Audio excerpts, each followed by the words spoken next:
Hey, Ripple finally shuts the door to the SEC case, but is it too little, too late to really matter? Does anyone really care? Meanwhile, Trump keeps racking up the wins. The market's booming, and the Supreme Court just handed down a decision that could shake the country to its core. Welcome to On the Chain. I'm Jeff with co-host Chip. What is going on, Chip? What's going on, OTC community? And you ready to kick this thing off? Boy, I was quick. I wasn't ready yet. Maybe still a little more. I'm listening a little more preamble there, but yeah, I'm ready. Let's go. New format. Welcome to On the Chain. You threw me off with the hey. I was like, whoa, what's happening? What's happening? Hey. Hey. Never opened it up in 5+ years of doing this show. I've never heard hey. So, I don't know what to think. I was just completely taken by surprise. Taken by shock. Drop where you're coming in from. Welcome everybody to On the Chain. What's up, badass crypto nation, says Ryan. El Jefe's like, yeah, Ripple moves on. I moved on 2 years ago. Oh, to be honest, like why everyone's even fixated on it is a monstrous I can't get my head around it. It means absolutely nothing. But nobody's really fixated on the only thing that matters is crypto legislation. The lawsuits don't make it. And all of lawsuits will be negated by all that stuff. So Kelly is on Orlando at the 16th hole. That must have been an early tee time, man. That's a super early tee time. You know what? The sun's been up since what, 6:30? So what'd you get out there? Hole. Man, what was it? 6:30 punctual? Did you play the back nine or what the hell? Jeez, man. The 16th hole already? I mean, well, I guess there's nobody there. I guess you're just cruising, but still, that's a lot to take in. Quick. Well, maybe he's a scratch golfer over there. Hey up. Hey. Joe says his XRP bags are packed. What are your cryptos you're stacking for the 29 bull run? Yeah, it's funny. Kelly lives on HBAR XTC Velo for me. There you go, 2029. Well, good. I'm glad you're optimistic about 29, and then you're throwing 30 in there just, maybe just in case you're off a little bit. But, Adrian Stormvarg in the MF building. There you go. Has entered. Jim D here. Ripple moves on and price acts as flat as possible. Yeah, because it means nothing and matters to nobody. I don't know why people are following this thing like their life depends on it is just the biggest, craziest thing ever. I had a comment on so many people got mad because I commented so like, yeah, well, it was over on July 13th, 2023 when Judge Torres said XRP is not a security. Boom, done, ended. Ripple's little squabble with the SEC was never. They were always going to be able to defend themselves. Legislation would change all that garbage, so it would be completely meaningless what happens there. I mean, the institutional sales, I get it, but so what? Anybody else want to repost the stream? Go ahead and repost over there on X. It's awesome. My reposted. I like that. Very good. Very good. The king is in. And the king is in. Oi. So, I mean, look at that. Ripple has done absolutely amazing. And that's it. And that's something that Chip and I talk about a lot, that so many people, especially the YouTube fanboys, were so hyper focused on Ripple success being tied to XRP success that they forgot to separate the company from the asset, even though they talked about separating the company from the asset, but they would always circle back. We talked about it was a critical case at its moment. As soon as we saw that pivot that Chip brought up, as soon as there was a ruling on XRP, that changed the dynamic. But what that didn't change was regulatory clarity, normalcy in the space to be able to properly build and develop. Well, you could develop and build all you want. You can come up with the coolest project, marketing the project, selling the project, getting actual mainstream adoption and doing anything in the public sphere in the US market with everything that we've gone through over the past, 4 years plus years with lack of legislation that stifled everything.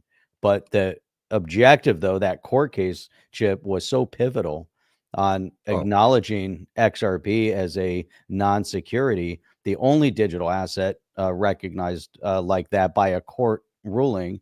Again, still no clarity from anybody, especially not Congress, the one that should actually be legislating, to make any clear statement on crypto asset and how that then is able to be intertwined into our financial our financial products or our use case, whatever that might be. And you and I talk about that all the time. And this is all the time. where, as we're starting to see the progress, things are actually falling into place.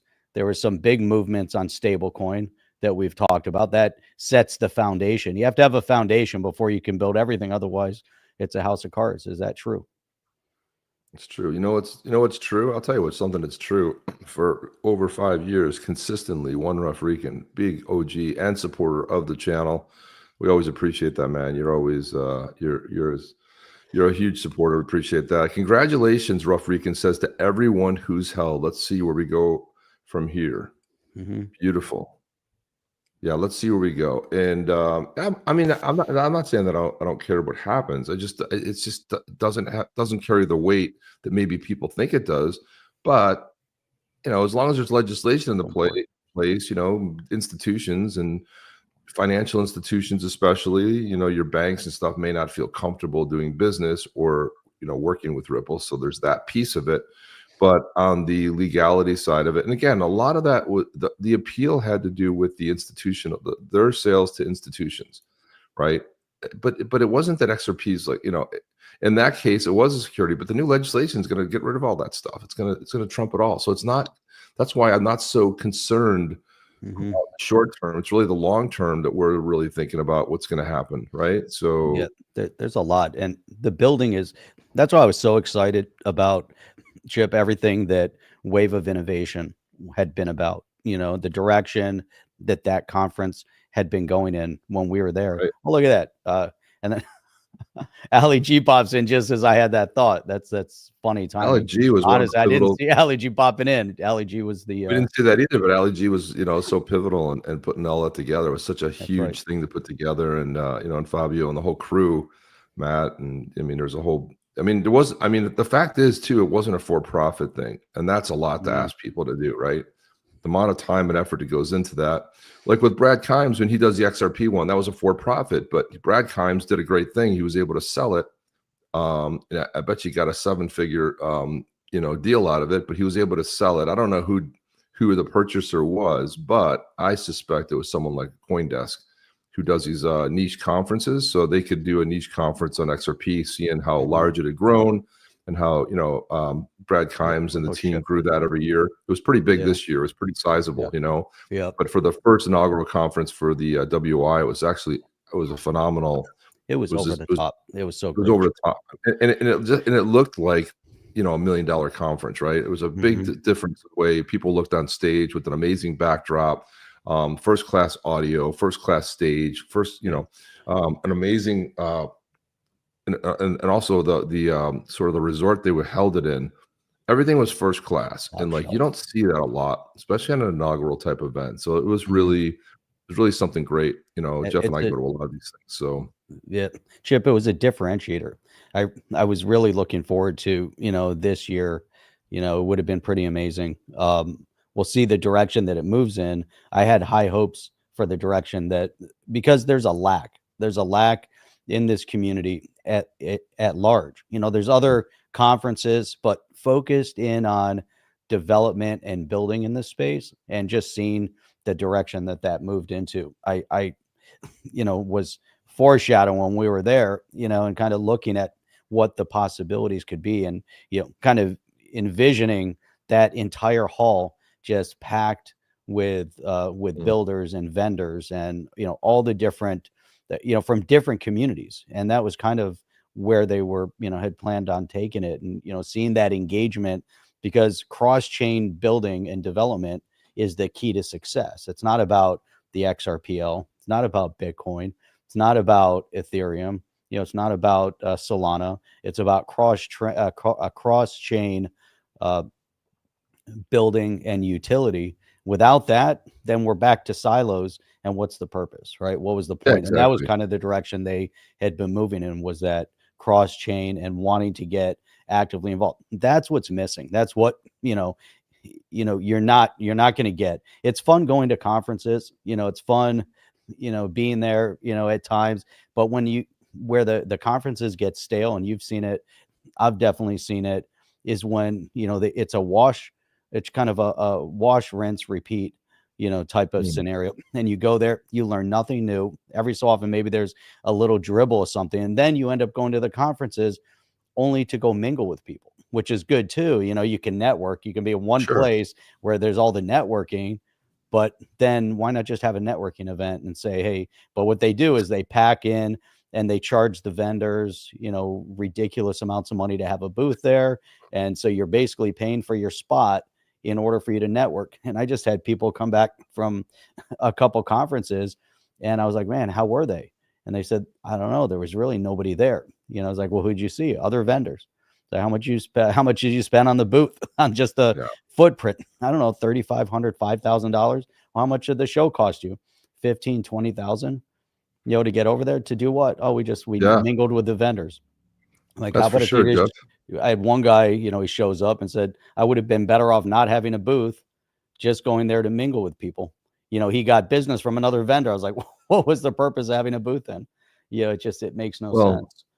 I don't know who coined it, but we started coining this phrase many, many years ago. We called it LobbyCon. And so the LobbyCon is the conference that happens in the lobby. So you don't actually pay the $2,500 for the ticket, but you go to the event, you get a hotel, and you hang out at the bar because that's where all the deals happen. And that's where all the people are. A lot goes on. And then someone will inevitably give you your thing to go do a couple passes to go see what's going on. They'll say, yeah, I'll give you my, and they'll let you in. We called it LobbyCon. Look at Ali G says, oh, shucks, you guys. Do you know we had 2 amazing MCs? Yeah, and we enjoyed every minute of it. We loved doing the WI. So we'll see what happens, where it ends up. We'll see what actually transpires, where it goes. It'll be great to see where it goes. The other one that we participated in, which I thought, is also a pretty good event, that got put together from a content perspective, the speakers, the politics, the crypto discussions, and just everything was the event that we did up Mel's event up in Space Coast.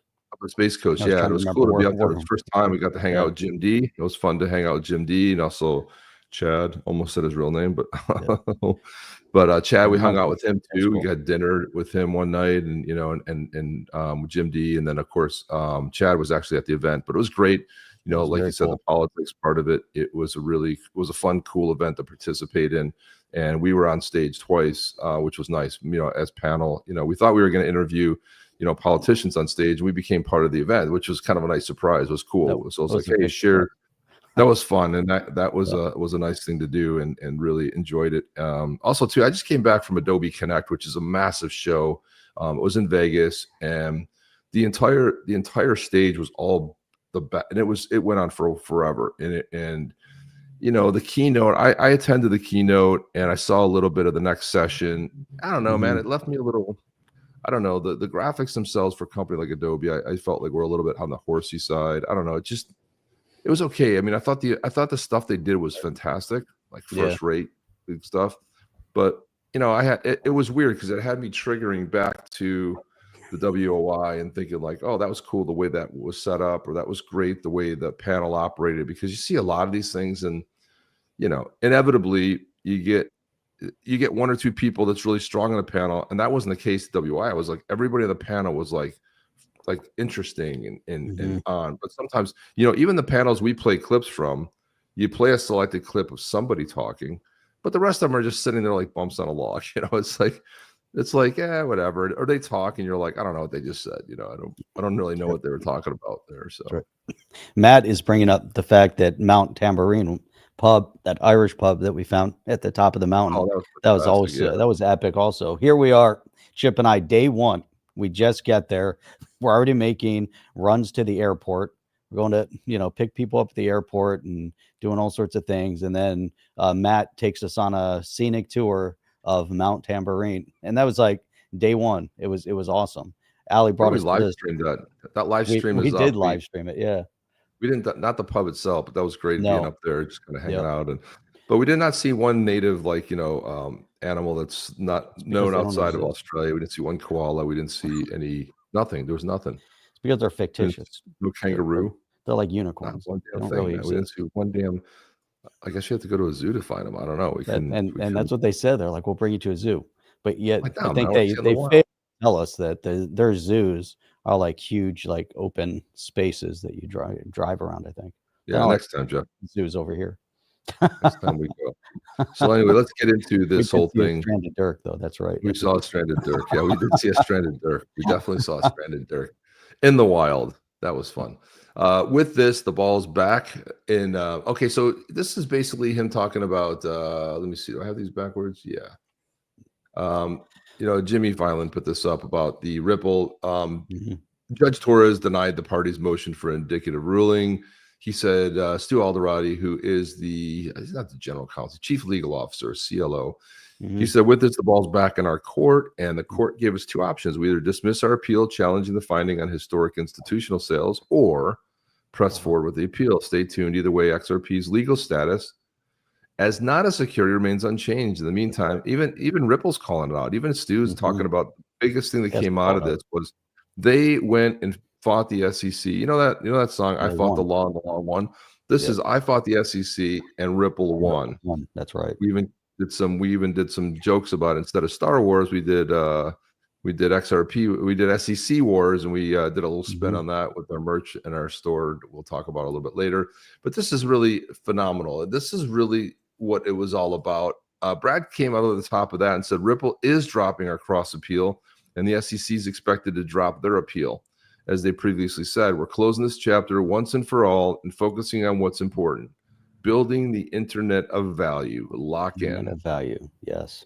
And then XRPP said this. He said, how exactly does one lock in? Am I only one that missed that class? And this is how you do it. Boom, you press the lock in button right there. That's how it's done. Lock in.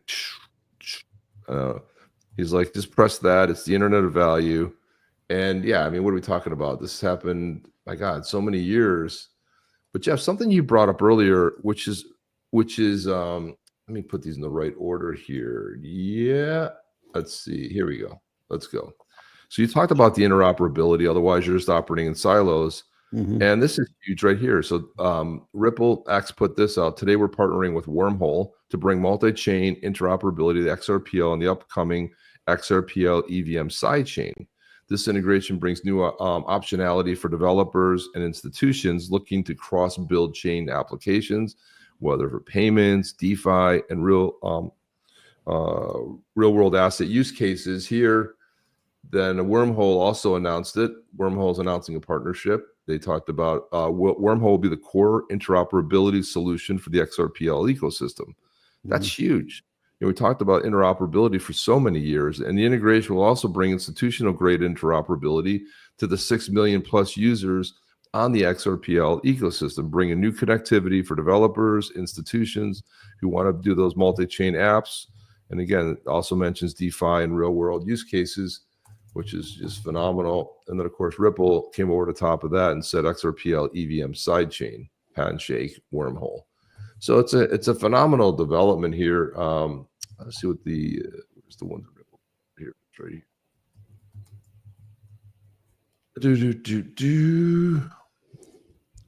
So they bring up the fact that tokenized assets and stablecoins, as they gain momentum and the financial infrastructure must evolve to support seamless movement across blockchain network, institutions increasingly demand digital assets that can move securely and efficiently without added complexity, risk, or fragmentation. So to help really with that demand, Ripple is expanding the XRPL's multi-chain capabilities. Wormhole is one of the leading cross-chain interoperability protocols, integrating with both the XRP ledger, mainnet, and XRPL sidechain, EVM sidechain. The integration will be cross-chain messaging, asset transfers, multi-chain issuances of tokens. What this really means is that if you're building on, let's say, Solana, if you're building on, let's say, Ethereum, you'll now be able to take advantage and also use what the XRPL is really great for. So this cross-chain, this is such a huge deal, and it's coming at the right time as well. So right now, if you think about it, Wormhole has over 200 applications across 35 plus blockchain ecosystems. And it does tokenize assets and stablecoins, over 1 billion cross-chain messages, more than 60 billion in cross-chain volume since its inception in 2020. Major institutions like BlackRock, Securitize, Apollo, they also use Wormhole services. And then you think about Ripple, on the Ripple side of it too, with all their big institutional partners like BlackRock and, with their latest acquisition. So what do you think about this, Jeff? It seems like a pretty good move here. I like the move towards acquisition. I like the idea of trying to incorporate technologies. You don't necessarily have to build all technologies, trying to build them in, but looking to expand on the XRPL, looking at the, side chains, looking at cross chain functionality. This idea of being able to integrate technologies together is going to be key. That's what the development is all about. That's where, you're not going to have progress if you don't. You're going to have other teams out there that are going to do amazing things as a component too, as an innovative product. You don't have to always invent. You don't always have to recreate the wheel. But if you can take an existing product and say, hey, you know what? I wish this product had ABC. And by the way, I'm going to build the A part of it, and I'm going to plug in. And now we got the A, and then someone else comes in B, someone else gets C. And then all of a sudden you have this functional, product that's amazing. And so we're going to see that with a cross chain, which is, again, if we scale back, think about all the different companies out there that are innovating to utilize technology, stuff that we use today, like the Zaman wallet. What would the Zaman wallet, think about what they've been able to incorporate. And then if you go into the Zaman wallet, look at all the different apps that are incorporated into the Zaman wallet, people that are then using that platform. And we look at some of the technologies that Flare is developing to be cross-chain. The idea of the side chain, it's just interesting, to see, where they're going with this, and to see how they can continue building. But that comment right there from Robinson Berkey, interoperable digital asset ecosystem. I think that's the key right there. Well, it says it right here. If you want real mass adoption, interoperability is essential. Absolutely, right. Because otherwise you're just going to have that niche. And so Axelar is the other one that they're working with. It also has interoperability. So as many things as you can plug into the XRPL is going to be a fantastic thing. And if you look at this is something to note too, where Ron Ruffrican was saying, not for nothing, but Ripple's been building despite the lawsuit. This is one thing I appreciate about Ripple. They fought, man. They said, well, you're wrong. You're on the wrong side of history. They fought the beast, Gary Gensler, and the crappy SEC. And they've been hiring, acquiring, and building all alone. The U.S. will benefit now. Yeah, and with legislation, it's going to get even better. And that's the whole idea behind what you hear pitched behind the legislation, is that innovation part of it. And so, the Hidden Road acquisition is massive. That is huge. And people are like, well, would they buy Circle? Would they not buy Circle? Look, Circle is going to be fine on its own. There's plenty of stuff. There's plenty of it's a massive market for stable coins. Tether right now has the biggest footprint, is, worldwide, and also is the most profitable. But Ripple will get theirs too, because Ripple, Brad Garlinghouse had mentioned at one point that they had minted 20% of USDC. That's incredible. 20% was basically minted by Ripple. So, I mean, it was obvious they should come out with their own stable coin, especially when it comes to banks. Is there a poll going on about coffee, Jeff? I see there is actually, yes. I put a poll out there. Where is it? Because I don't even know what it is. I have no idea. So the poll I put out there, what is your morning coffee? Espresso, Obsidian Dark, Americana Drip, or I'm naturally caffeinated, and then the last one is tea. Now, Ali threw in there cappuccino, so there is no cappuccino in there. I was going to put cappuccino and then didn't. So essentially, no dark espresso. Either. Yeah, true. I was going to deal with milk, with sugar. We can put that poll up, but I'm interested. It's interesting already to see based on this. If you just want it just dark espresso, some people like putting milk in the espresso, which is cool too. But 18%, or does that say 10%? 18% say espresso, 40% are Americana drip, just like an American weak kind of dirty water looking brown water coffee. And then I'm naturally caffeinated, 27%. Only 9% of you like tea. That's interesting. Very interesting indeed. Ryan says he likes the sound of crypto coffee, so that's good, because here it is right here, Badass Yetis Coffee, which is rebranding very soon. We'll have it will be under the Badass rebrand, which Jeff and I are going to be rolling everything to. We have the new logo ready to go, building the website, and everything will fall under the NFTs, the coffee, the bourbon. Wait, did I say bourbon, Jeff?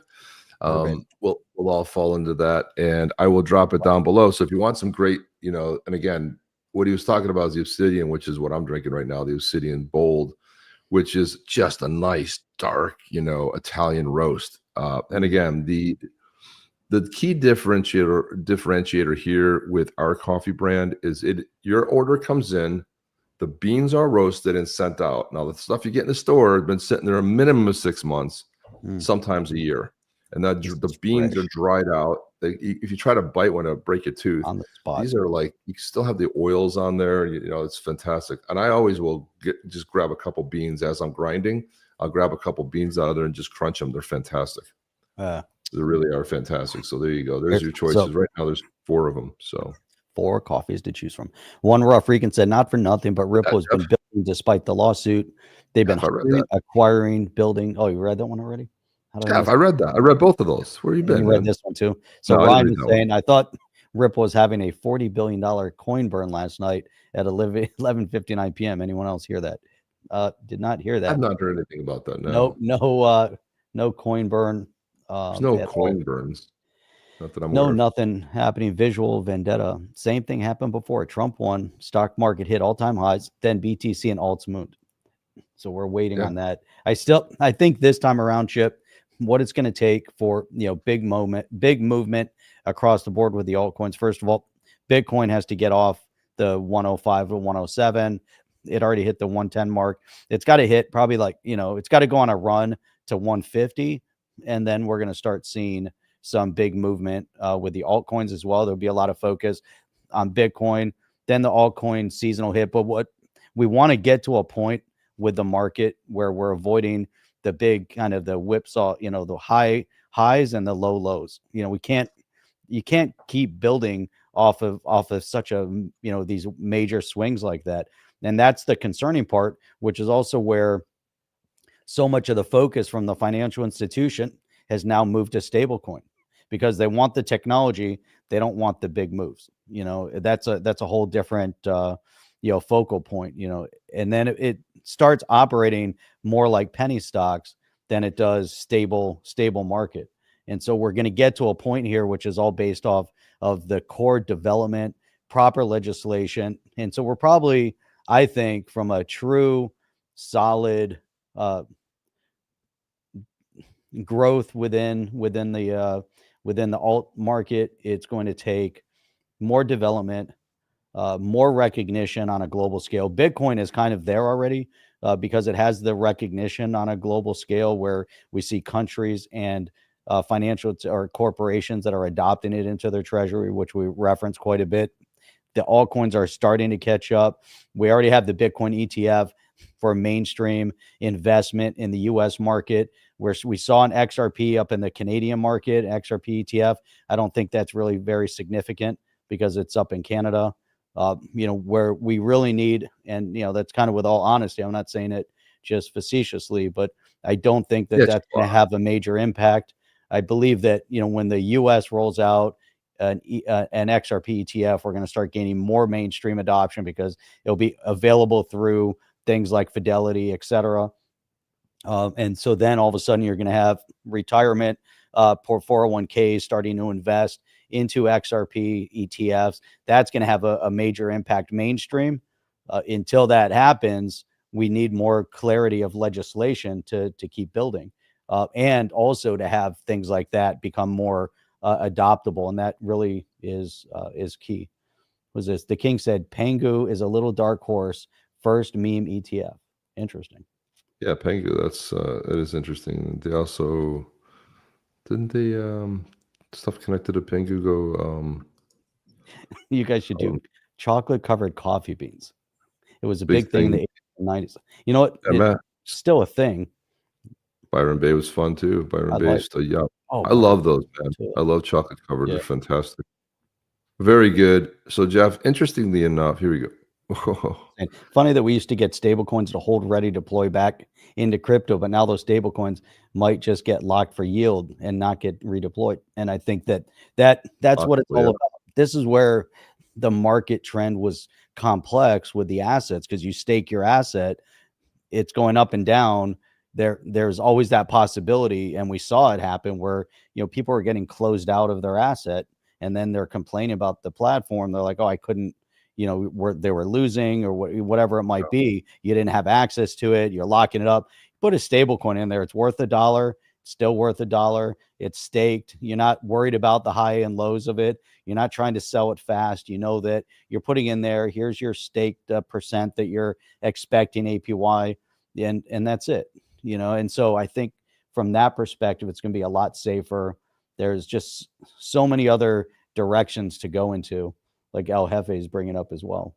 You know, send how about paying your mortgage? Well, no, that's when you qualify for a mortgage, you need to list your assets, okay, when they're determining if they're going to loan you the money or not. And so your crypto is what you put as an asset. You were not, if you wanted to put it as an asset, you had to basically transfer it into USD, you know, fiat, which sucked, because if you had, let's say you had 200,000 in equivalent of 200,000 in Bitcoin, you had to take it and put it into USD, and then maybe you get a nice fluctuation in the market, you lose out on that.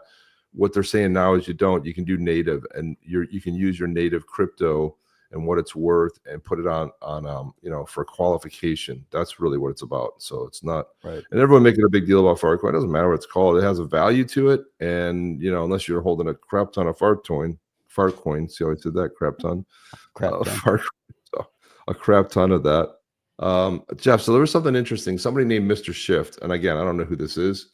He's out of Switzerland, and I think because he's out of Switzerland, he did an hour podcast with Chris Larson, and I'm going to play part of this. I'm going to play part of this. We don't want to play the whole thing. It's an hour long, obviously, but this is something that I found pretty interesting. This is how we're sort of crossing the chasm into our crypto / geopolitical part of the podcast.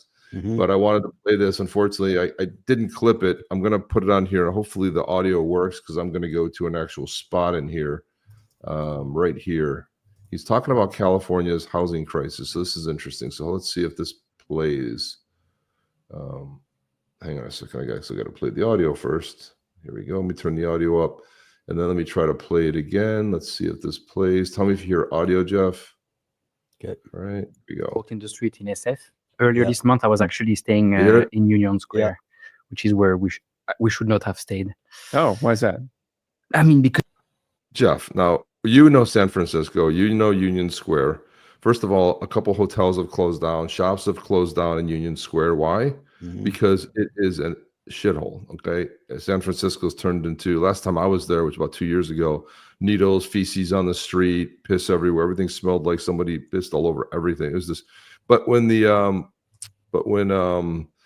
hosted China's president there, then they washed the streets down. Almost they wanted to make a great impression for China, but they don't want to make a great impression for the citizens or people who live there. So this guy's being real. He goes, we should not have stayed there. And he's going to tell you why, and then he's going to ask Chris Larson about it. Because you get in the streets and you're basically walking in the middle of zombies, right? Homeless people, basically. And it's very... Did you see a lot of homeless people at Union Square? So many. Like there's streets, literally. I mean, obviously, we don't know where to go, where to not go. And so we were with the electric scooters, and we were just literally like... At some point, we had to stop and walk because there were so many of them that we couldn't even go, right? Yeah. And I was like, what the hell? That's Larson, who was born in San Francisco, spent his whole life in San Francisco, was surprised to learn this. It seemed like, were there a lot of homeless there? Yeah, dude, it's been bad for years. That's crazy. And for me, it really raised the question directly. I mean, I'm from Switzerland. I live in Singapore. I'm not kind of used to that. Yeah. But at the same time, I come to the US and I realize the energy here is different, and that's where shit happens. It's insane, the quality of the people. And now crypto, as you said, like probably everything's going to happen here. I can feel it, and I'm going to spend much more time here. But there is such a massive disconnect between, we're here, Silicon Valley, San Francisco. If I take my phone and I look at the phone itself or the 5 apps I use the most, it's all coming from here. Yeah. While at the same time, there's all these people in the street. How is that possible? It's a great question. I mean, okay, so Jeff, if you had to guess what he's going to go on to say here, what would you think he's going to say about this Or how would you summarize what you think he's going to talk about? Because he's bringing up a real point that here you have the innovation capital of the world, Silicon Valley, right? San Francisco, Mountain View, where Google is, and all the big tech companies are out of there. And why you have so much on the street. Right. So where's Chris going to go with this? Here he goes. Listen to this. I would a little bit. What's that? No, I was going to say that based on where we think he is, he's somehow going to support it, but I have a feeling that he's not, based on what he's going to, just based on where we're at right now. People's intelligence has to kick in at some point when you ask a question like that. Nobody wants it. Nobody wants it like that. Right, nobody wants it. And everyone feels bad about it. I mean, definitely. So let's listen what he has to say. A byproduct of trying to have an anything goes society. So the way California had worked in the past, why we were such a magnet, was this is the place I could be anything I wanted to be.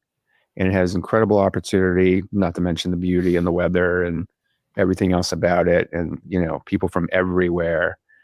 But in the last, I don't know when, I was born in San Francisco. I've been here for my whole life. Something went off the rails. I don't know if it's 10 years ago. It's not just COVID. And it was all political.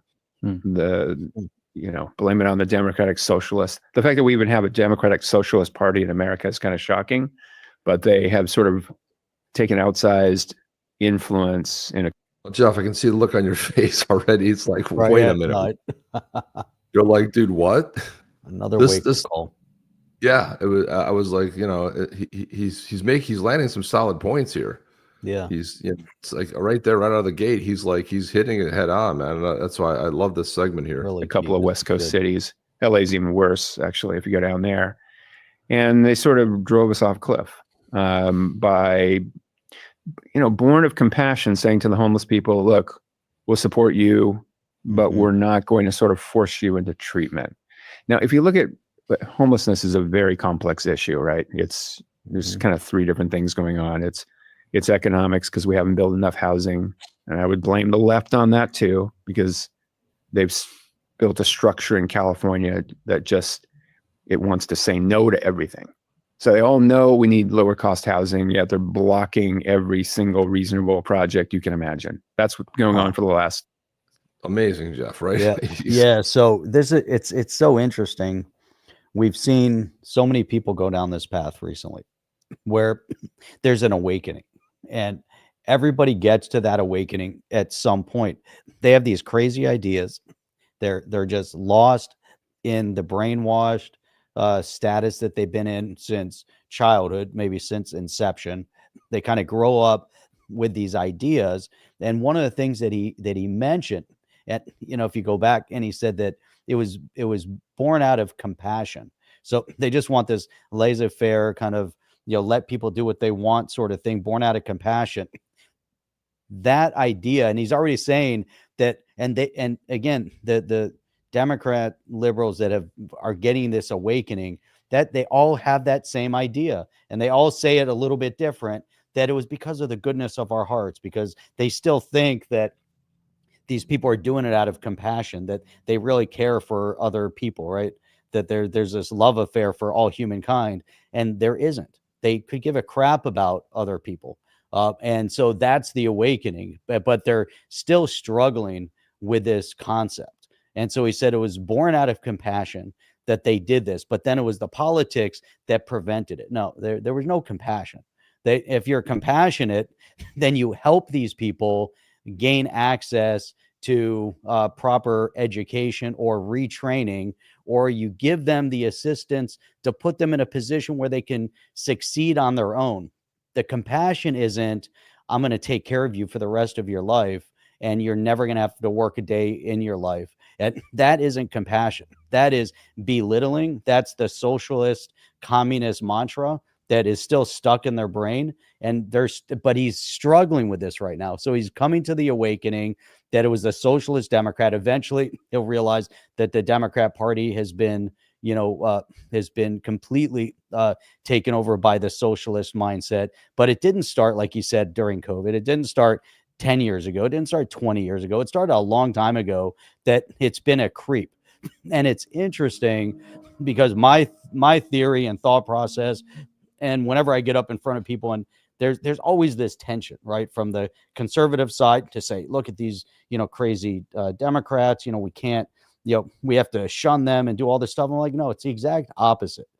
We have to be there. We can speak our minds. You can't back down from that. You have to show the truth. You have to reveal the truth. But at the end of the day, you always have to be standing there with your arms wide open. Why? Because people like this and people like others, they go through that awakening. We have to be ready to embrace them, because if we're not going to welcome them back home, then we're just as bad as they are. And we're just going to be shunning them because they're going to shun us. They think we're crazy. They think their ideas are compassionate. They're not compassionate. They have to have an awakening. We have to be ready to embrace them. And this has happened, to me personally, so many times over, where, of course, never back down from, political conversation. I'll always try to lay it out succinctly. And I can remember years ago, so this is probably 22 years ago. I'm thinking it was probably 2004 or 2003. So like 22 years ago, going to the Republican convention in New York City. And we had a friend of ours watch our dogs. I had two large dogs at the time. Not too many people got along with our largest dog, even though he was kind of like, he was a lover, but you wouldn't know it. And so we had our friend watch. His fiance at the time was a raving lefty lunatic, and I didn't realize how crazy she was at the time, because of her, but we went out to a restaurant to say, hey, thank you for, watching our dogs while we're gone. Then she was like, oh, where were you guys?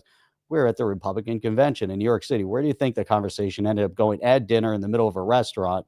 It got super, super heated, and she's shouting at us in the middle of this restaurant. The next night, we were all supposed to get together for, I don't remember who was fighting, but there was a big fight the next night that we were all going to another friend's house to watch, as we normally did.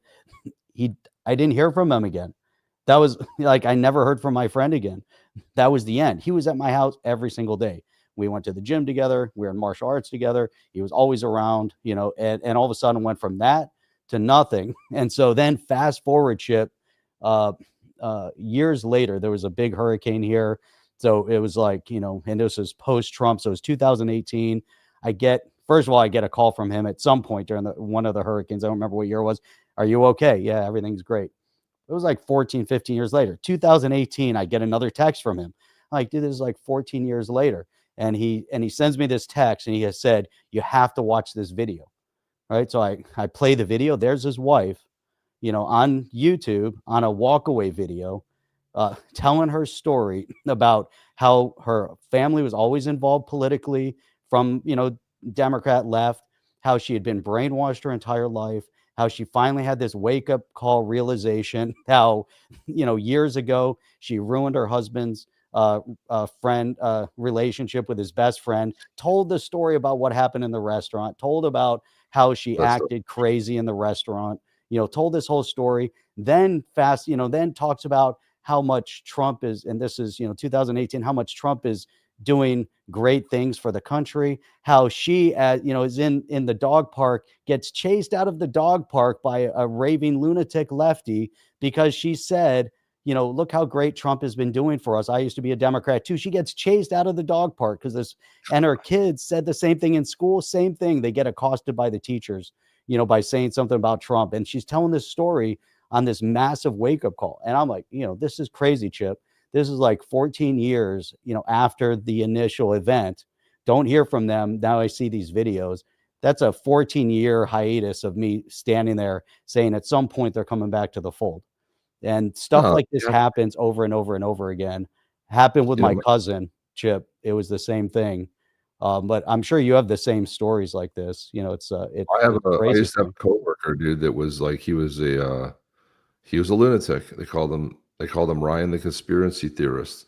And the thing was, I would always have chats with him, but he wasn't combative. It just was tension. Like he would tell, I can't believe you do this and that and the Republicans and this and that. I said, whoa, hang on a second. Stop swearing at me, number one. He goes, what do you mean? I go, do not call me a Republican. I'm not a Republican. I'm not registered as a Republican. I haven't been a Republican. I registered an independent because I loathe and hate most of them because they're rhinos. I do like the ones that do uphold the Republican, ideals. And he, we'd laugh together, joke together. He was a musician. And then he kind of moved. He moved up to, I want to say Tennessee. Could get that wrong. Alabama or Tennessee. And then like about a year later, he pings me. I think it was on WhatsApp. He's like, "Hey man, how have you been? How's things going?" I'm like, "Good. How is everything? How do you like it up there?" He goes, "Well, I got a confession to make." I go, "What is it?" He goes, "Here." And he sent me a video of him talking. I was like, I go, who is this guy and what have you done with Ryan? I was like, what happened to you? He goes, "What happened to me is I discovered the lie." He goes, "It happened from the day one we moved in. We had all our neighbors," he said, from surrounding houses came to our house. They had food ready for us. They welcomed us to the neighborhood. They helped us set everything up. We didn't even know these people. They were all hardcore conservatives. Right? They had their flag shirts on. They had their flags in the front of their house. He goes, "All the things we heard about these people were lies. These are some of the greatest people in the world." He goes, and then very slowly I started realizing that it was all a lie. The flyover country and the rednecks and all those conversations were like, he's like, "I've never met nicer people in my life." And so that's just, you're 100% spot on, dude. You can't, it's not about shunning people. And it's like, people will say that there's a few people that I engage with pretty regularly that are both hail from the UK. And people say like, "Dude, why do you even engage with them?" I go, "Because I want to keep the conversation going. You'll never get through to them." I go, "So what if I never get through to them? I'm going to state my case. I'm going to say what I believe in, and I'm going to be strong. I'm going to hold true to it. You can, and I'm going to call them out when they make lies or they miss something." The latest one was someone said, Trump had his Republicans shoot down the border bill that the Democrats crafted. And I said, "Dude, that was just a grandstanding BS so they could wave a flag." I go, "A rainbow flag saying, 'Hey, we've done it.'" I said, and then I put the clip of Trump from when he gave his when he addressed the Congress. And he said, "The Democrats said we needed new legislation. Turned out we just needed a new president." I said, day one, Biden came in and got rid of all the executive orders. Day one, Trump was in, border sealed, done. I go, "You didn't need anything." And I said, and go back and do some research on the border agents that were complaining that they had to release people. They couldn't let them go. They couldn't do their job. They were told to stand down. So I was like, this happens all the time, Yeah. So it's hard to admit anybody when you're wrong. I mean, it's not just Democrats. It's almost anybody that I've been wrong before. Rarely, but 10, 20 years. Good point.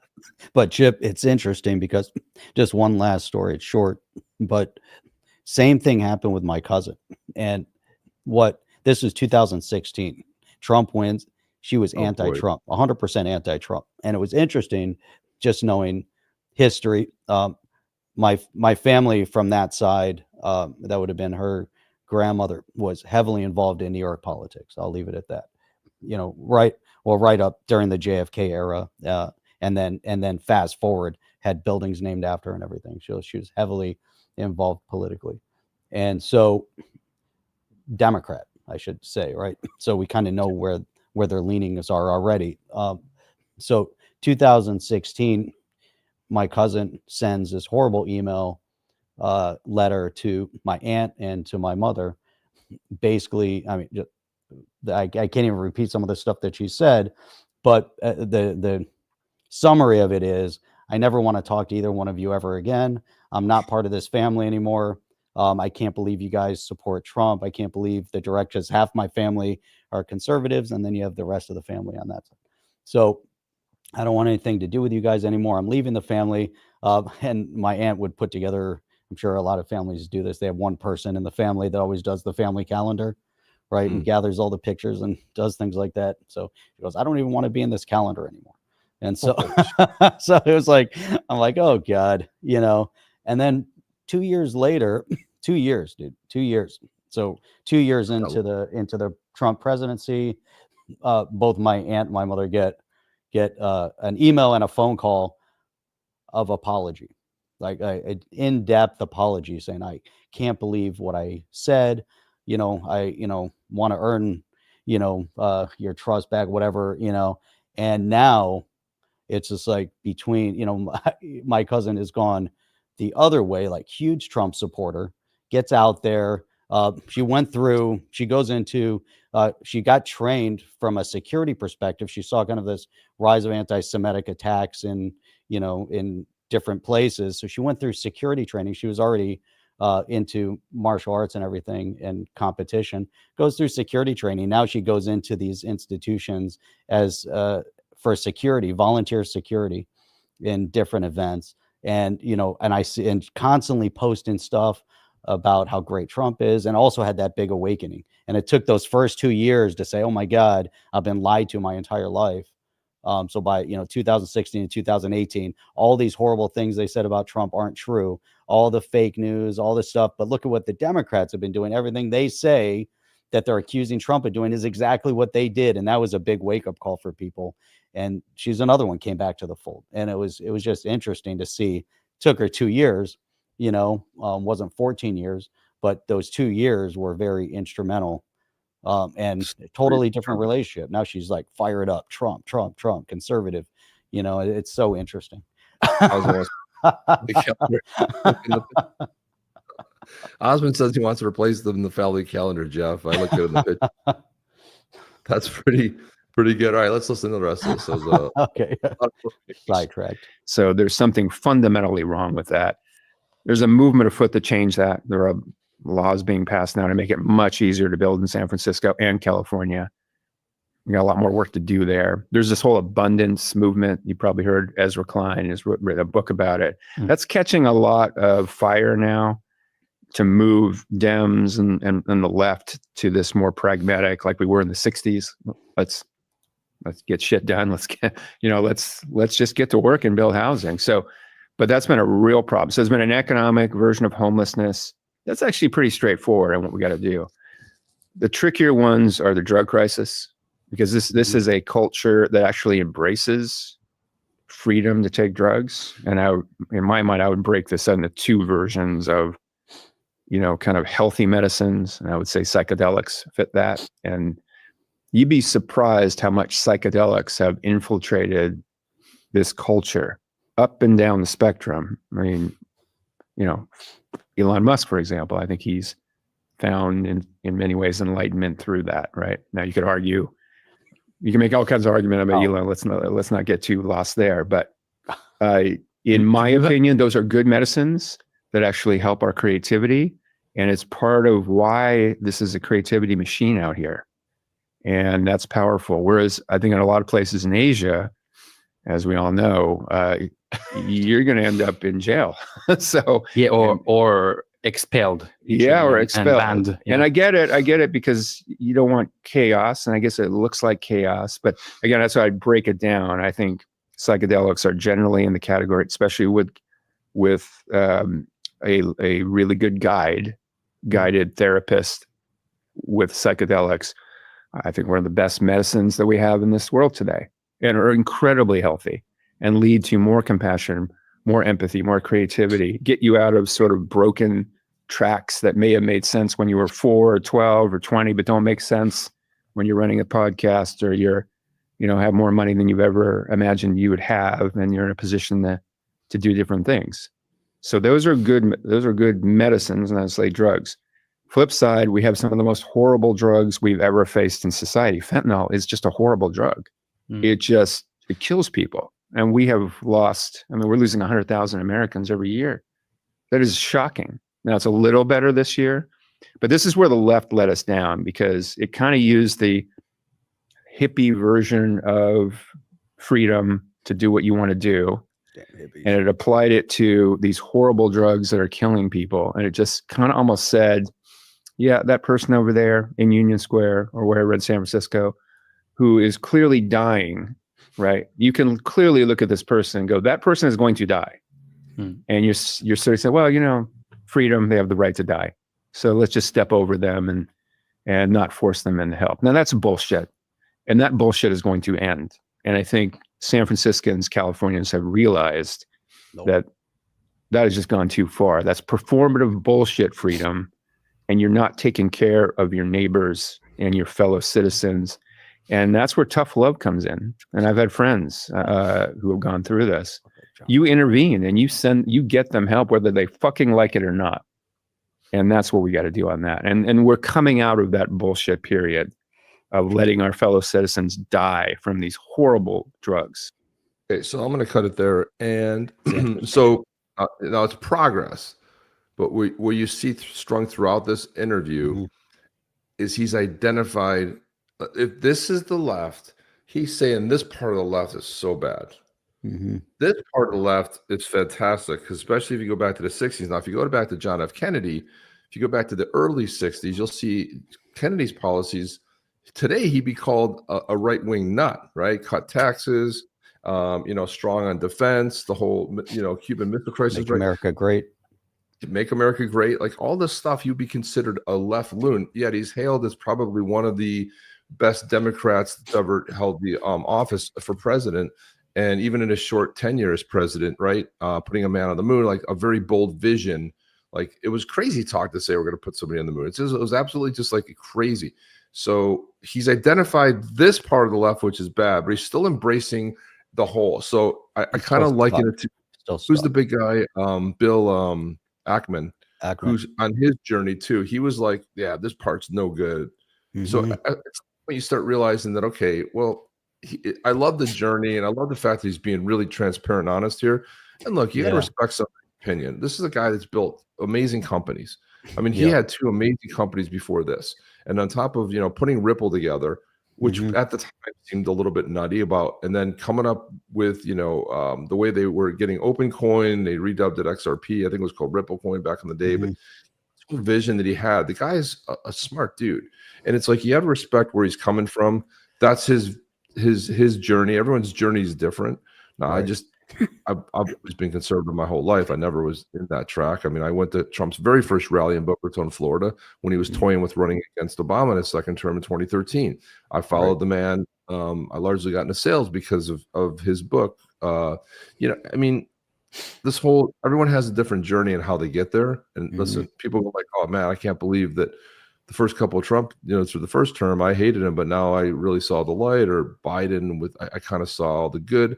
Doesn't matter. And you're right. It comes back to the thing. Be ready to embrace people when they come. It's a large tent. There's room for everybody, and this is like, I feel like in this particular interview is good. It's a really transparent interview. The guy did a great job of like seeing the real Chris Larson, even drops an F. It's like, he's just being real. Like you're having a conversation with him. And this is what you can have.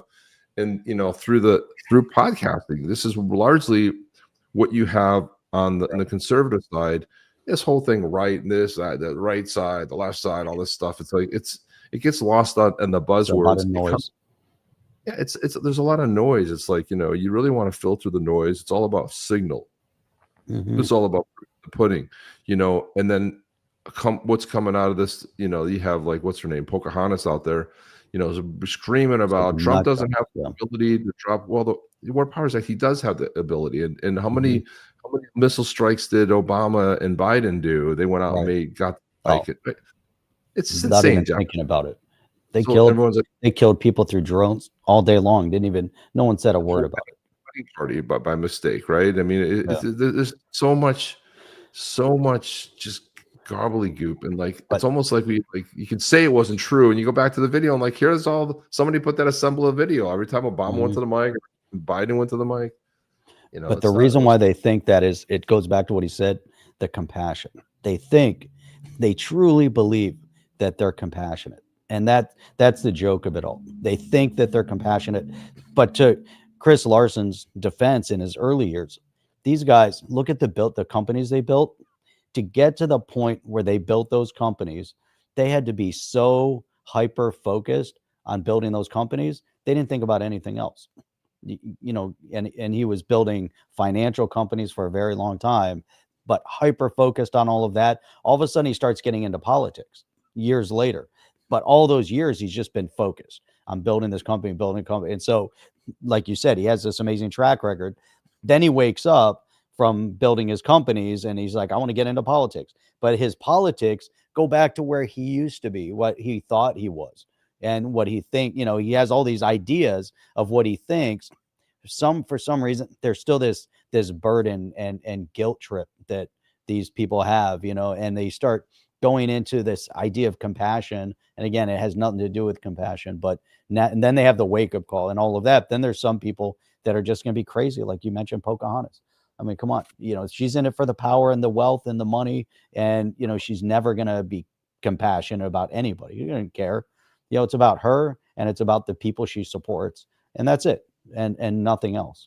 And Joe says he was a 28-year knock on the door Democrat when they were anti-war and pro-union. The 60s left does not exist anymore. We support Trump now. Yep. Yeah.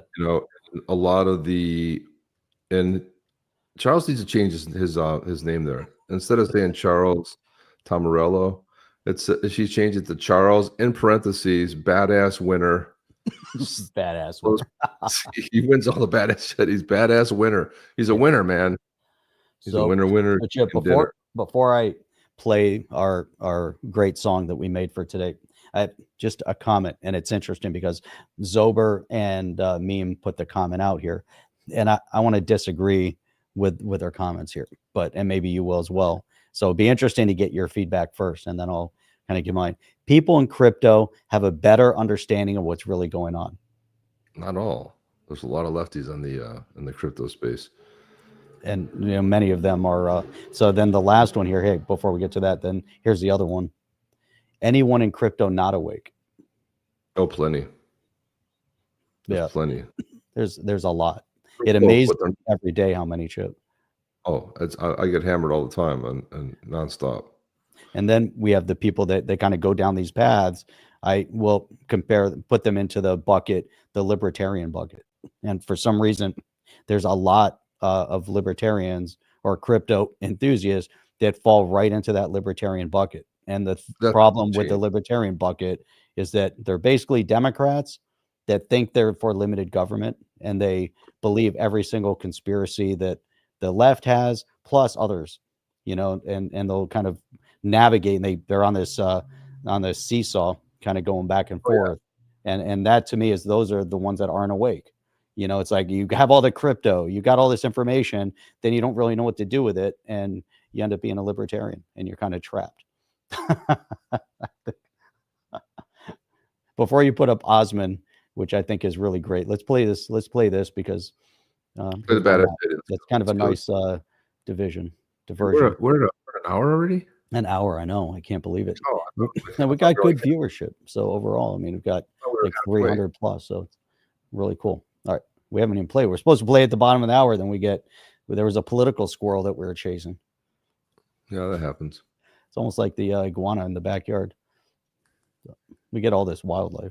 But anyhow, here, let me play this. Here we go. Are you ready to win a badass Yeti from the white tribe of the Clan Guardians? Guardians of the seven elders, protectors of the ancient way, the fiercest and the wisest.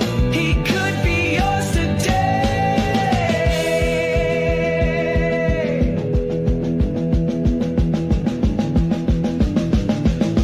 Come on, get ready now. Do you know the word of the day? Come on, challenge you.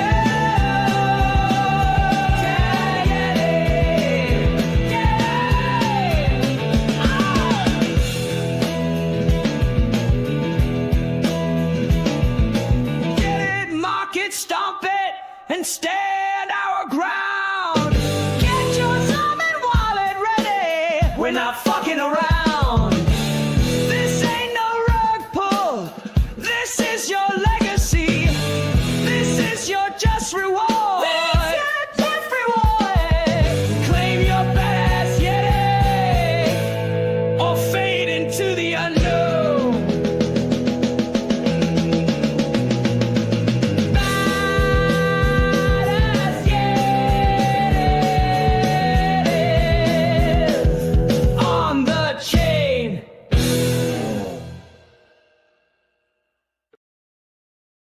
Bam, dude. And Bam. On the chain. Bam. Bam. That was awesome. That was awesome. Yeah, I can explain it to you. Guys, can you explain the healthcare services in America to non-Americans listening to your show here? I have an idea, but I can believe how bad it is built for Americans. We are lucky in the UK. I don't know if you're I don't know how you're lucky. I mean, It's like the other way around. Yeah, I'll tell you what, it's not a perfect system. It has a lot of flaws to it. I will guarantee you that. But I don't necessarily, there's things that I don't care who's running the show, conservatives, Democrats, government should be very small. It should be limited. It's none of that. It's massive. It eats itself. It's a giant mess. But I'll tell you, I do not want the government involved in my healthcare. I don't want the government involved in most things that I do. Provide for the common defense, take care of the road, the road system, right? I'll do all that stuff. I don't want you like, I don't want you doing that. It's pretty simple. It's usually attached to a workplace. So most of the time, the workplace will cover most of the expense of it. They cover usually, depending on the kind of employer you go to work for, they'll cover somewhere in the neighborhood of 80 to 90%. You know, my previous employer covered 100%. Me and 90% of the family.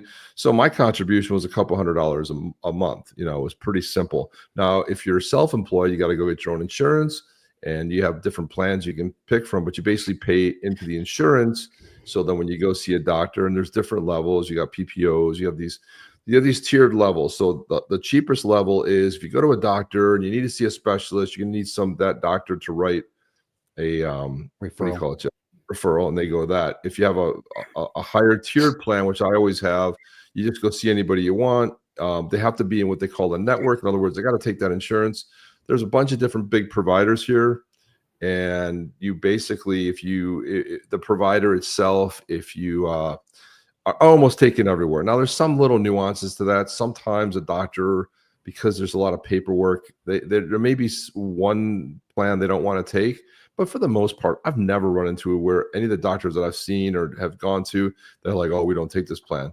But sometimes they will. I don't support that. Or you have to, and there's a cash, Jeff. You're better equipped to discuss the cash portion of how a lot of movements happening here. Yeah. So you brought up a good point, and I do want, for those that are not in the U.S., we do have a structured system here.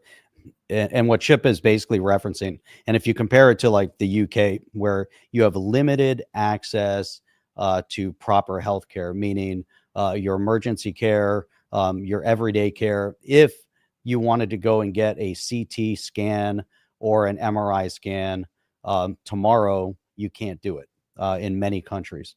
The UK, Canada, there's a lot of countries that you would think that you would have ready access to the type of care that you would want.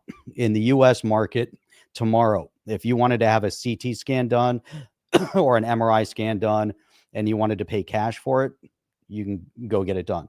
If you want to be covered by insurance, your doctor can refer you to go have a CT scan done if it's required, MRI scan, X-ray, whatever it is, you can go get it done tomorrow. There's no real big wait.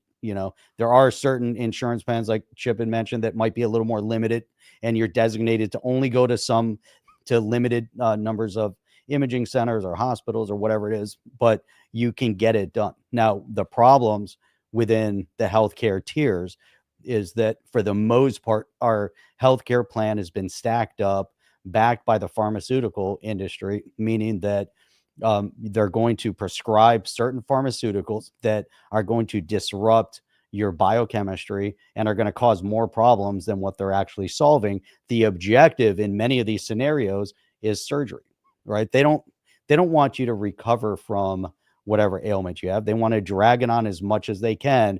They want to keep you moving forward within the system to keep coming back. There's no incentive for them to get you better or to help preventative measures, even though now there's a huge amount of talk about preventative measure, which is a big change in the industry.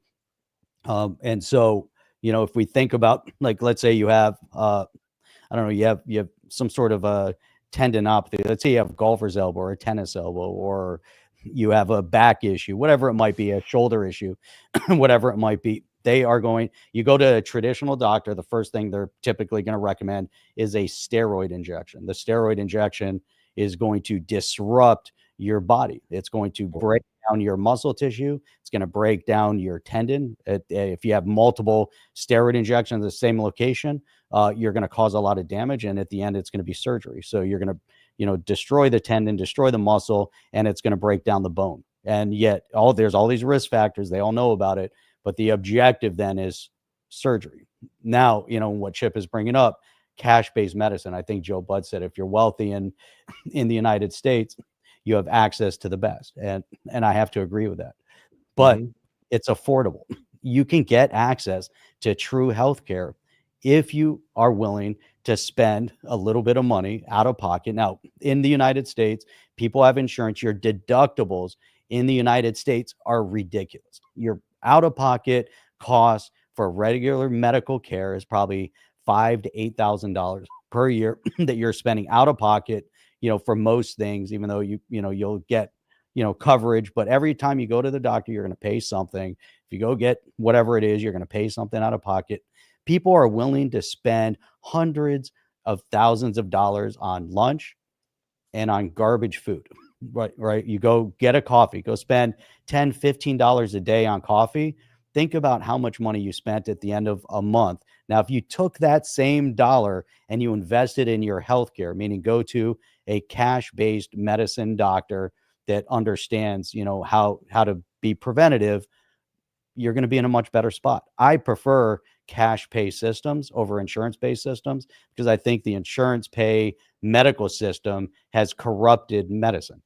It's going to be just like the politicians. It's going to always answer to somebody else and not the patient. The entire structure, if you go to a medical practice and you see them stacking patients up back to back to back to back, you have 5 minutes with the doctor, and the doctor will never understand or take the time to understand your history or what's going to be better for you. They're going to stick to a general talking point. Just like the food pyramid, they think that everybody has to be within this food pyramid. They don't understand macros, or they don't understand protein intakes or carbohydrate intakes or vitamin intake, or they don't understand any of that stuff, which is mind-boggling to me. Many of them don't even understand or recognize anatomical structure properly under imaging guidance. So they have to be educated to that. They don't understand how to balance your biochemistry. This is newer medicine. If you go to Germany, if you go to Japan, if you go to Korea, if you go to South America, there's lots of countries that have implemented, India, they have implemented preventative healthcare measure that is beyond anything you could ever imagine. And, they prevent so many different things because there's technology out there.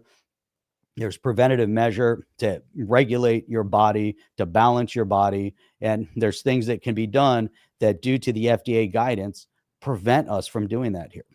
So cash-based medicine, Chip brought up. Think about, if you go to like a regenerative medicine, let's say you have a pain issue, and they have something called PRP, which is platelet-rich plasma. And they basically take your blood, spin your blood, process it, extract out and concentrate the platelets. They might take 60 ml blood and they'll concentrate it down to, maybe 1 to 3 ml, whatever it might be. And so you get this concentration of the platelets, of the growth factors, of all the healing properties in your blood. And then they'll re-inject that back into your body. In the United States, that's all they can do. It's called minimal manipulation. If you go to other countries, they can then take that and they can culture it, and they can take that concentration and magnify it by 10, 20, 30 times and then re-inject it. You can take stem cells out of bone marrow. You can take stem cells out of adipose fat, and you can process and concentrate the stem cells, which are the building blocks. And in other countries, they can culture it, and they can, again, take, let's say 100,000 and magnify it to 10 million and then re-inject it back in for healing. In the US, they can't do it because of the FDA. As soon as, if you do anything beyond that processing, they look at it like a pharmaceutical. And so the FDA has been very instrumental in blocking a lot of access to different things like that. And again, we see, it's amazing. Ivermectin, all those different things that, are readily available what you can do with your body, balancing, hormone optimization. Traditional medicine will say testosterone's bad.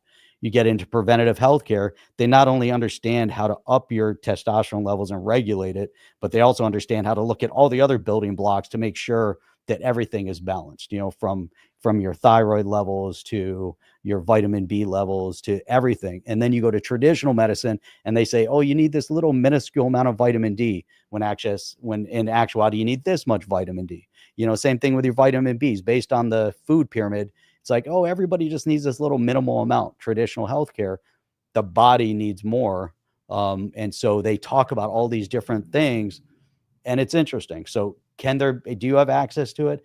Yeah, they're everywhere. These health optimists, and they're not all equal. Not all the doctors are going to be great. They're not all as educated. They're trying to get educated. You can find regenerative medicine places. You can find health optimization places. They're all over the place. And it's interesting, Chip. It really is amazing. And you go educate yourself. You just got to do some searching, right? I mean, it to me is amazing. Healthcare is readily available pretty much to everybody. That kind of healthcare, you'll pay out of pocket, but you're paying out of pocket for other things. You just got to go do it. Then you have Medicaid and HMOs. That's a whole different business and discussion. But pretty much, Chip, at the end of the day, everybody has access to medical care in the United States. Yeah, they can't bring them down. There's a path. It's not always a straight path. I want to talk about this. Big food feeds big pharma to suck a person's life savings so it can't be given to their heirs or estate. Keeps the plebs on the plantation. That's 100% true. I was going to bring up this point too, but then I saw that Chad put it in here. Thanks to John D. Rockefeller for our medical system, installing rabbit hole research. So it was a lot of obviously they had the oil and they wanted to start putting this is what the modern pharmaceutical. So that's when the U.S. switched over from natural remedies over to pharma. And it was all about, a lot of it's largely driven by greed and by money and systems and everything. And this is one of the reasons about, I'm happy that Kennedy is in there. He's making some changes. They're not fast enough, in my opinion. I don't care if you're going to take your garbage out of your product in 2027. How about you have 30 days or you close your shop down and figure out how to get it done? How about you have to the end of the year? Who cares if you're going to do it in 2 or 3 years from now? I personally don't care. It's like stay away from doctors. Well, at some point you do need something, but but Jeff and I are in the, believe in also see, into health optimization, and it's a cash pay, right? So, but again, I prefer that too. And I see people all the time on my Facebook feed that I go once in a while, or someone from I'm doing chemo. I'm like, dude, why are you doing chemo? Please look at the Joe Tippins protocol. I'll send you a peer-reviewed study on fenbenzanol mixed with ivermectin and how it's curing, a pretty wide multitude of cancers. So you have to figure out how to, there's so much available out there if you're going to look. But I think pharma is going to close down. I think AI is going to kill pharma, because what's ultimately going to happen is you'll be able to manufacture, you'll be able to get natural, things that are going to work, because when you have all kinds of research and you're trying to figure out something, the way pharma works is they're not looking, Jeff mentioned this earlier, they're not looking for a cure. They're looking to keep you alive long enough so that you can suck you dry on the system, right? You have a patient, you want patients for life. It starts with the vaccines. And in the 60s, you only got a couple of vaccines. Now, in the 90s, they added you get 30 some vaccines a kid has to give. This is what Kennedy's all this garbage. And if you look at the Amish, this was the true test. They didn't get COVID, they didn't get the vaccine, and your body's designed. It's so funny. Remember they told you not to go outside? Oh yeah, so don't get vitamin D from the sun. No, we don't want vitamin D was absolutely essential during the COVID thing. And now at least you can have conversations because there's proven studies. Joe, we could have had this conversation 4 years ago or 3 years ago when COVID was raging. We would have been boom, the channel would have been taken down because the people. And the fact is the doctors out there who were board certified doctors were saying here's my research, and they were just getting canceled. They were getting the medical license changed. This was happening worldwide. This is when you knew it was just a scam, an absolute 100% scam. I want to see, honestly, want to see the doctors that bought into vaccine, the COVID thing, that bought into it hook, line, and sinker and was forcing it on their patients. I would like to see them held accountable, and I would like to see a path to revoking their medical license. I really believe that they bought into something they didn't research, and they put their patients in danger by how they worked with them, and the fact those same doctors spoke out against the doctors that had a differing opinion. I believe there has to be a level of accountability based on what was happening, and I don't know if we're ever going to see that. I don't know that they'll hold them accountable. You can't go and do something and try to force people into taking something and then make them feel lesser, or trying to make it sound like because you're the medical professional, you know what you're doing. And that is not the case, unfortunately. They're human beings. They don't have all the answers. They've done a little bit extra time in school. They didn't even research more in depth. Some of them have. Those are the ones that, have woken up. Just like everything else, you're going to have some people that do amazing things, others that just go with the flow.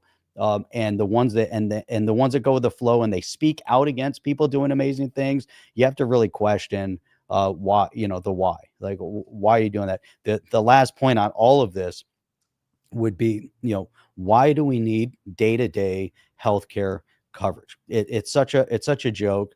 Why do we have to have healthcare coverage to go and see our doctor for anything?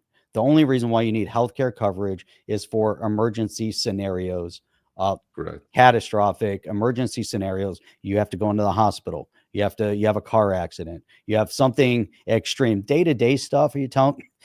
It's crazy.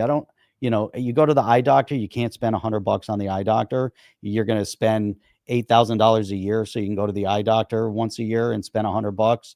Or you're going to go to the dentist and it's going to cost you $1,000, but you're going to spend $8,000 a year to do that. But if you have an emergency scenario, then, maybe you need. And so when you start leveraging and looking at the amount of out-of-pocket expense on the healthcare and how much, now the thing is, just like education, and we talk about that, when the government backs loans to students that are 18 years old and allows them to take $400,000 out, and then those students are now stuck. And they're stuck into these high tuition costs. And why do the universities keep raising tuition costs?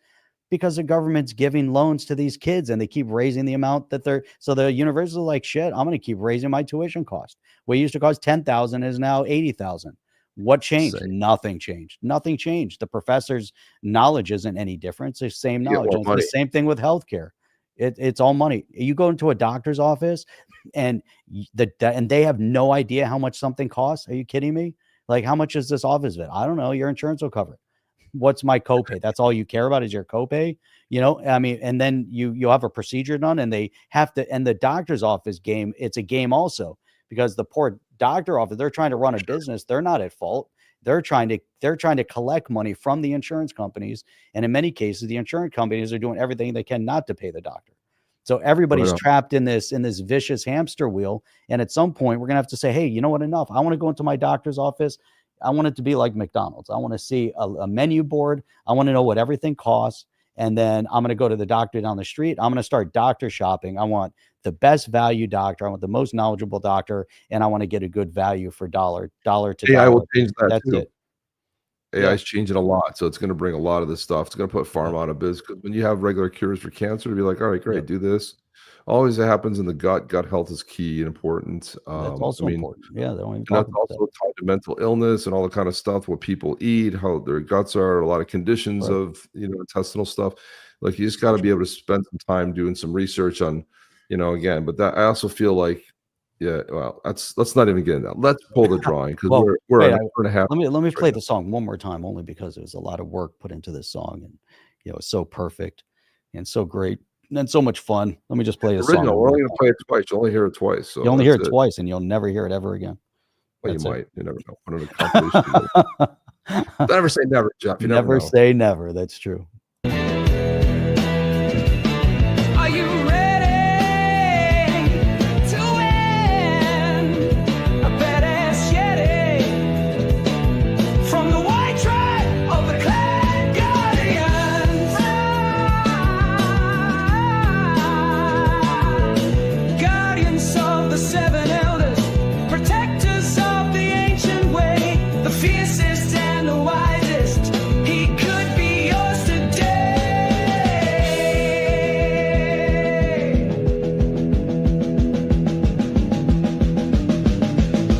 Come on, get ready now.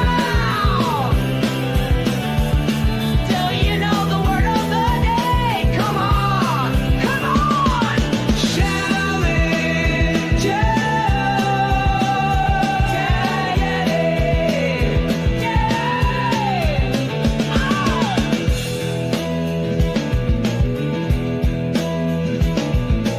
Get it, market, stomp it, and stand our ground.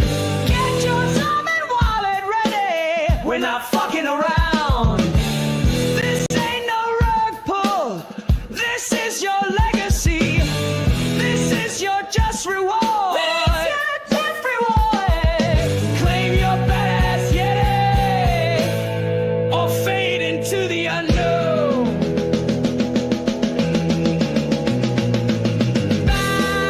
Badass yetis on the chain.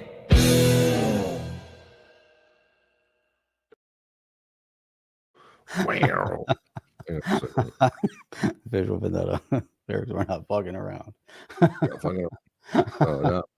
Yeah, have a little fun Big with it. things here. Thank you, Jim D. Appreciate. So, hey, Utah, All right. get me a meatloaf sandwich. All right. Do it. Yeti. Put Why it are up the on the wrong screen. screen? I had the wrong screen going on there. Shit. Stop share. Present. Here we go. Who's going to Let's win? go. Who's going to win? Oh, I know what I did. I see what I did. Oh, Huh. should I close my spreadsheet? Hang on. I see what I did. There it is. Morning. We will get to the topics we're going to get to today, tomorrow. Oh, we had a lot that I don't think we talked about. But hang on. Let me pull up the spreadsheet real quick so I don't forget. And then I got to put the song up. Badass Yeti. There we go. Get the inventory list going. Make sure I got that up. All right. 2 seconds. Get ready. Get ready to roll. Get ready to roll. Guys, here we How go. many? 21. Let's go. All right. Now it's 1 in 21 chance. Here we go.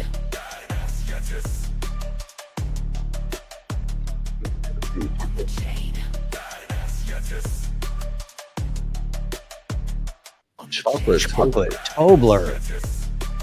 Where's Chocolate Tobler? Chocolate Tobler, are you in the house? Chocolate Tobler, you got to report in. Who is Otherwise- Chocolate Tobler? Where's the Tobler? Chocolate. Chocolate. Oh, Jeff's yeah. just Chocolate Tobler. Look, threw it in right at the last second, too. It was like Dude, a last amazing. one. Boom. Look at that. Look at that. Yeah, 9:46, and here we A are. new at name. 9:40. Never seen Chocolate Tobler before. That's All right. awesome. Well, dude, you We got need your a Zaman Zaman wallet. wallet. Need your Get your Zaman wallet ready. okay, getting the Zaman wallet. Very cool. Very cool. Chocolate Tobler. Got Chocolate, Chocolate Tobler. Do you have a Zaman wallet? Get your Zaman wallet 46. ready. it. 47. He's a winner. Look at Just that. like that. You guys always Look at rigged. look at Charles talking about rigged. Biggest winner of all time here.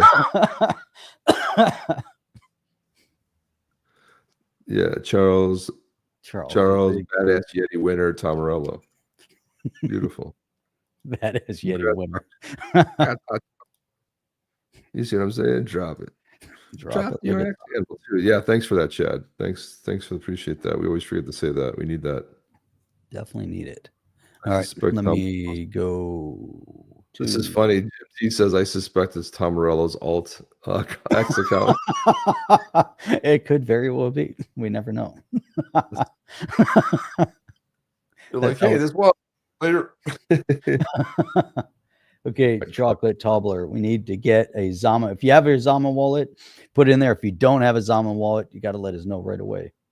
We'll have to repull, man. We'll have to repull. Unfortunately, then we got to have a Zaman wallet, and we need your address. Oh yeah. Oh, how do I DM you? I have a Zaman wallet. You can paste it right in here if you want to DM us instead. I want to. So let me. Yep. I'll tell you what I'll do is I'll give you my Twitter. You need to be following me, and then you need to send it over. There we go. Throw that in there. Going. Yep. Osman, next draw should be a free healthcare check in the doctor's office. Yeah. And they absolute hell, dude. What are you saying? What are you saying? What are you saying? Throw it in there. That way, Chocolate Toddler can DM you. Yeah, DM me, dude. You got to be following me. And go to X right away. DM it over so we can get it. Let me. I'll put it in here. Chocolate. My messages. I got nothing so far. Chocolate. And it is number 12. Badass Yeti number 12. 6/28. Today's the 28th of June. If anybody was interested. Let me put this bad boy. You saw him in the song. I'll put him up on the screen. So we can check him out. Chocolate Toddler, Chocolate Tomarello. Oh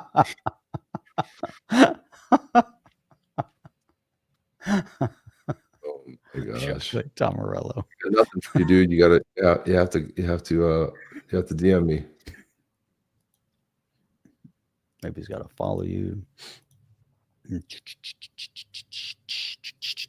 By the way, this is it right here, Chip. Look at how badass. Look how badass this Guardian is. Hey, there you go. Dude, look at how beautiful this thing is.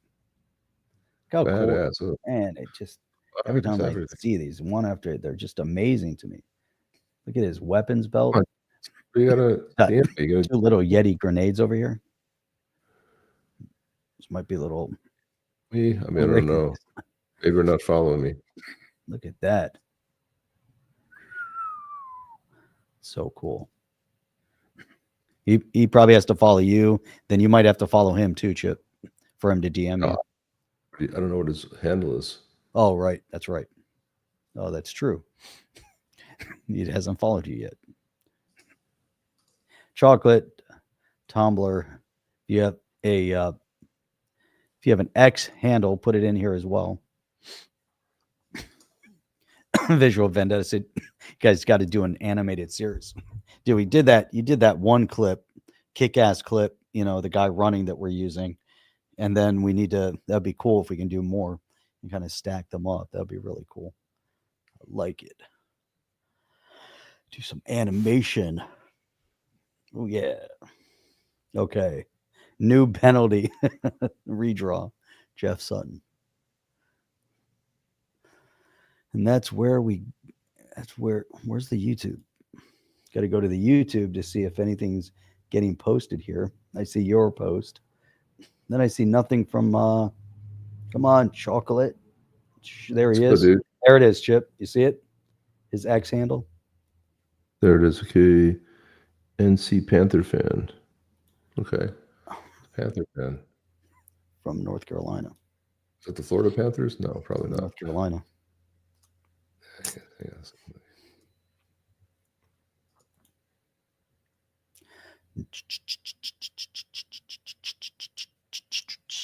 Okay. We follow each other. Oh, yeah. Then you should be able to DM you. Boom. Just like that. If you shoot him a message.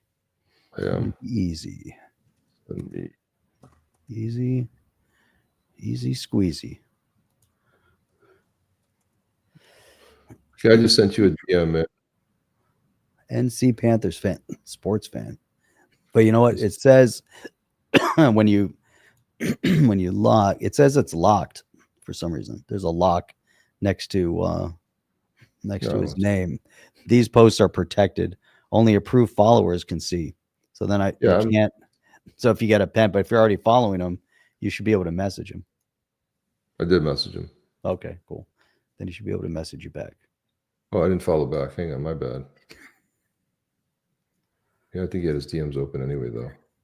And now you can DM me because I thought I was following. There we go. Look at that. Complicated stuff, boys and girls. Look at that. Nora coffee ordered. Minor problem, but great flavor.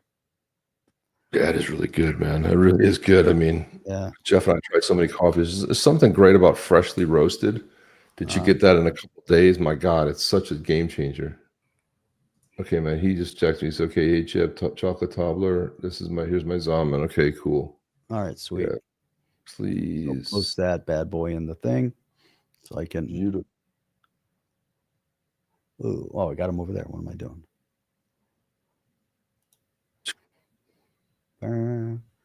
Do you get it?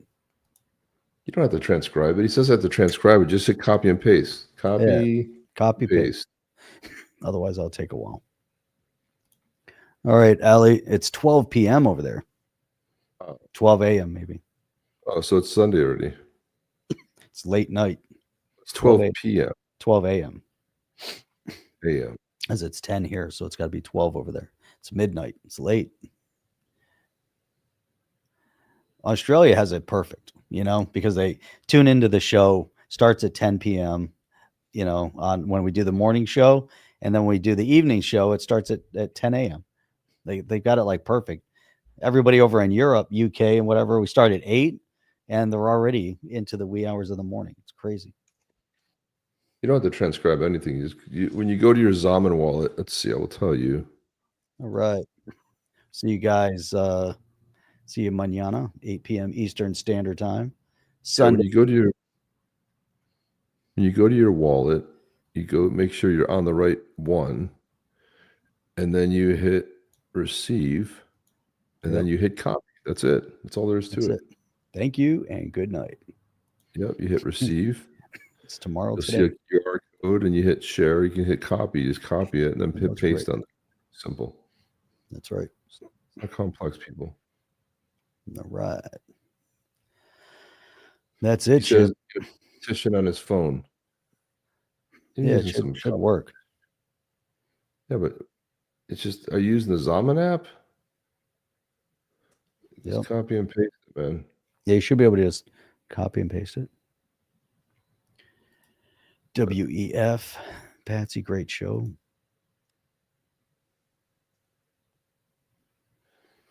There you go. There you have it. Great. Yeah, get some good clips to it. It's going to be good tomorrow. We're going to do more stuff. We just got derailed for a little bit. Go ahead and wants to email it. We'll email it. We can probably take this offline. So yeah, we'll send you. Yeah, send them, DM them our email. We'll take it offline. Yeah. We'll get it to you. Meaning that you're working on it. Just get it to us, and we got a few other things to do, and then we'll plug it in. We got you as the winner. Good. And if anybody is out there, there are 2 unclaimed Yetis right now. Zed still hasn't claimed, and Zober, you haven't claimed your Yeti. There's a badass Yeti. Let me show you. If Zober is still here with us. Song is hyped, fellas. Got me hyped. I love it. Got hyped. So Zober, let me show you. Badass Yeti that is sitting in our wallet. Check the email. We'll do this offline, guys. But congratulations, Chocolate Tobler. You are now in the winner. So you have a badass Yeti. Very cool. If you guys want to support the channel, you're going to go to the Badass Yetis over there. Just go into xrp.cafe, type in Badass Yetis. You'll see the blue tribe and the white tribe come up. And then if you want, you can go either purchase one of the ones that someone's reselling and see exactly what you're going to get, or you click the mint and you get a mystery one. Right. Yeah. Zober, this bad boy is yours, and he's still in our wallet. So you got to accept the transfer from, I'll tell you when we sent that. We sent that transfer. You won on 6/18. So that was like 10 days ago, and it's still sitting in the wallet. So check that out. Log into XRP Cafe. Then you can set up your wallet in there, and then you can easily just go to, when you're in your wallet, you can go to history, and you can go check out all the different things. That's all the time we have, guys. Come back tomorrow night. We'll hit the stories we didn't get to today, and we'll talk. We'll see you guys on the next one. Have a great weekend, everybody. Right there. Chip and Jeff out. Your history offers. We're out. See you on the next. Are you down with OTC? Please like, subscribe, and click the bell to be notified when the next video drops.